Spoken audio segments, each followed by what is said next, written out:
But ಗುತ್ತಿಗೆದಾರರಿಗೆ ಮಾತಾಡಿದಂಥ ಮಾತುಗಳಿದೆಯಲ್ಲ, ನಾನು ಅದಕ್ಕೆ ಬರ್ತೀನಿ. ಸಂವಿಧಾನ, ನೀನು ಬೋಂಡ ಕಟ್ಟು ಕೊಡ್ತಾ ಇದ್ದೆ ಅಂತ ಹೇಳಿದೆ. ನಮ್ಮಮ್ಮ ಇಡ್ಲಿ ಮಾರ್ತಿದ್ಲು. ನೀನು ಒಬ್ಬ ಬೋಂಡ ಕೊಟ್ಟು ಮಾರ್ತಿದ್ದವನು, ಒಬ್ಬ ಕೊಲೆ ಮಾಡಿ ಜೈಲಿಗೆ ಹೋದವನು, ಜೈಲಿಂದ ಬಂದು ರೌಡಿ ಶೀಟ್ ಆಗಿದ್ದವನು, ಇನ್ಯಾರೋ ಭೂಗತ ದೊರೆಗಳ ಜೊತೆಲಿ ಇದ್ದವನು ಈ ರಾಜ್ಯದ ಮಂತ್ರಿ ಆಗ್ತೀಯ ಅಂದರೆ ನಿನಗೆ ಕೊಟ್ಟಿದ್ದೆ ಅದು ಕಾನೂನು. ಕೊಟ್ಟವ್ರು ಯಾರು? ಅಂಬೇಡ್ಕರ್. ಆ ಒಂದು ಸಮಾನತೆಯನ್ನು ಕೊಟ್ಟು ಮುಖ್ಯವಾಹಿನಿಗೆ ತರಬೇಕು ಅಂದ್ರೆ, ಹರಿಜನ ಗಿರಿಜನ ತರಬೇಕು ಅಂದರೆ ಆ ಮನೆಯ ಹೆಣ್ಣು ಮಕ್ಕಳನ್ನು, ಆ ಜಾತಿಯನ್ನು ಎತ್ತಿ ಬೈತೀಯಲ್ಲ ನೀನು. ನಿನಗೆ ಅವಕಾಶ ಕೊಟ್ಟಿದ್ದೆ ಅಂಬೇಡ್ಕರ್ ಸಂವಿಧಾನ. ನೀನು ಆ ಸಂವಿಧಾನನ ಹಿಡಿದು ಪ್ರಮಾಣ ವಚನ ಸ್ವೀಕಾರ ಮಾಡಿ ಆ ಸಂವಿಧಾನಕ್ಕೆ ಅಪಮಾನ ಮಾಡಿದ್ದಿಲ್ಲ. ಫಸ್ಟ್ ಸ್ಪೀಕರು ದಯಮಾಡಿ ಇವ್ರನ್ನ ಡಿಸ್ಮಿಸ್ ಮಾಡಬೇಕು, ಡಿಸ್ಕ್ವಾಲಿಫೈ ಮಾಡಬೇಕು. ಅವನ MLA-ಶಿಪ್ನ ಅವನು ಮೊದಲು ಓದ್ ತಗೊಳ್ಳೋವಾಗ ಹೇಳಿರೋದೇ ಸಂವಿಧಾನಬದ್ಧವಾಗಿ ನಡ್ಕೊಳ್ತೀನಿ ಅಂತ. ಸಂವಿಧಾನಬದ್ಧವಾಗಿ ನಡ್ಕೊಂಡಿದ್ರ?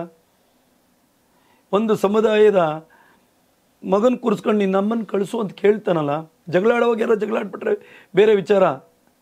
ಅಸಹಾಯಕನ ಕೂರಿಸ್ಕೊಂಡು ನಿನ್ನ ತಾಯಿನ ಕಳಿಸು, ಆಗಲ್ವಾ? ನಿನ್ನ ಹೆಂಡ್ತಿನಾದರೂ ಕಳಿಸು. ಇಲ್ಲಿ ನಿನ್ನ ಹೆಂಡ್ತಿ ಹೇಗಿದ್ದಾಳೆ ಕೊಡು ಫೋಟೋ, ಕರೆಸು ಅಂತ ಕೇಳ್ತಾನಲ್ಲ. ಅವನು ನನ್ನ ವಾರ್ಡಲ್ಲಿ 5 ವರ್ಷ ಕೆಲಸ ಮಾಡಿದ್ದಾನೆ ಸರ್. MA ಇದೆ ಚಲುರಾಜು. ನಮ್ಮ ಅಧಿಕಾರ ಇರೋವರೆಗೂ 5 ವರ್ಷ ಕೆಲಸ ಮಾಡ್ತಾನೆ. ಒಂದು ಬ್ಲ್ಯಾಕ್ ಪಾಯಿಂಟ್ ಬಿಟ್ಟಿರಲ್ಲ. ನೀವು ವಾರ್ಡಲ್ಲಿ ತೋರಿಸಿ ಗಾರ್ಬೇಜ್ ಕೆಲಸ ಹೆಂಗೆ ಮಾಡಿದ್ರು ನಾರಾಯಣಸ್ವಾಮಿ ಫೀಲ್ಡಲ್ಲಿ ಅಂತ. ಅದಕ್ಕೆ ಕಾರಣ ಆ ಹುಡುಗ. ಅವ್ನು ಬಯಸ್ತಿಲ್ಲ. 5 ರೂಪಾಯಿ ನಾವು ಕೇಳಿಲ್ಲ, ಕೇಳ್ಕೊಳ್ಳಿ. 5 ರೂಪಾಯಿ 5 ವರ್ಷದಲ್ಲಿ ನಾವು ಕೈ ಇಡ್ಡಿಲ್ಲ. ಬಡವರ ಬದುಕು ಸರ್. ಅಲ್ಲೆಲ್ಲ ಒಂದು ಕಾಲ ಅಂತಂದರೆ ಯಾರ್ದೋ ಮಗು ಸತ್ರ ಆ ಕರ್ಮ ಪಾಪ ನಮ್ಗೆ ಬರ್ತದೆ ಸರ್. ನಮ್ಮ ನಂಬಿ ಜನ ಓಟ್ ಕೊಟ್ಟಿರ್ತಾರೆ.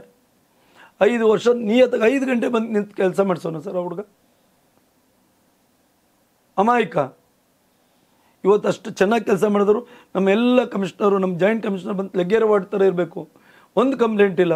ಹಿಂಗೆ ರೋಡ್ ಲೆಗ್ಗೆರೆ ಕೊಟ್ಟಿಗೆಪಾಳ್ಯದಿಂದ ನಮ್ಮ ವಾರ್ಡ್ ಸ್ಟಾರ್ಟ್ ಆದ ತಕ್ಷಣ ಕ್ಲೀನ್ ಇರೋದು, ಮುಂದಕ್ಕೆ ಹೋದ ತಕ್ಷಣ ಗಲೀಜ್ ಇರೋದು. ಒಂದು ಬ್ಲ್ಯಾಕ್ ಪಾಯಿಂಟ್ ಇರೋಕ್ಕೆ ಬಿಟ್ಟಿರಲಿಲ್ಲ ಸರ್. 37 ಬ್ಲ್ಯಾಕ್ ಪಾಯಿಂಟ್ ಇತ್ತು ನಾವು ಗೆದ್ದಾಗ.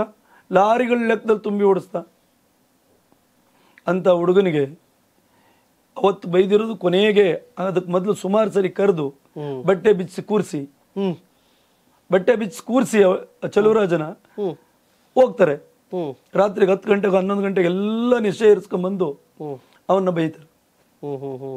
ಅದಾದ ಮೇಲೆ ಇದಕ್ಕಂತ್ಯ ಕಾಣಿಸ್ಬೇಕು ಅಂತೇಳಿ, ಸ್ಟ್ರಿಂಗ್ ಮಾಡಬೇಕು ಅಂತೇಳಿ ನಾವು ಪವರ್ ಟಿವಿಯವ್ರ ಹತ್ರ ಕೇಳಿ ಕೈ ಮುಗಿದು ರಿಕ್ವೆಸ್ಟ್ ಮಾಡಿಕೊಂಡು ಏನನ್ನ ಮಾಡಿ ಅಂತ ಹೇಳಿದ್ವಿ. ಮಾಡಿಕೊಟ್ಟಿದ್ದಾರೆ ಸರ್. ನಮಗೆ ನಂಬರನ್ನು ಶಕ್ತಿ ತುಂಬಿದ್ದಾರೆ. ಒಂದು ದುಷ್ಟ ಸಂಹಾರ ಮಾಡಿದ್ದಾರೆ. ಅವ್ರ ಇನ್ವೆಸ್ಟಿಗೇಷನಿಂದ ಇವತ್ತು ಈ ಲೋಫರ್ಗೆ ಒಂದು ಅಂತ್ಯ ಬಂತು. ಒಬ್ಬರು ಈಚೆ ಬರ್ತಾ ಇರಲಿಲ್ಲ ಸರ್. ಸುಮಾರು ಜನ ಕರಿತಿದ್ವಿ ಸ್ಟಾರ್ಟ್ ಮಾಡೋಣ ಅಂತ ಕೇಳಿಕೊಂಡು. ನಾವು ಸ್ಟಾರ್ಟ್ ಮಾಡೋಕ್ಕೆ ಈ ಸರ್ಕಾರ ಬಂದಾಗಿಂದ ಪ್ರಯತ್ನ ಮಾಡ್ತಿದ್ವಿ, ಏನಾದರೂ ಮಾಡ್ಬೋದಾ ಅಂತ. ಯಾರು ಫಸ್ಟ್ ಅವ್ನು ಜೈಲಿಗೆ ಹೋಗಿದ್ರಿಂದ ಇವತ್ತು 100 ಜನ ಬರ್ತಾ ಇದ್ದಾರೆ. ನನ್ನ ಹತ್ರನೇ 20-30 ಜನ ಬಂದಿದ್ದಾರೆ ಅವ್ನ ದಾಖಲೆಗಳು ತಗೊಂಡು.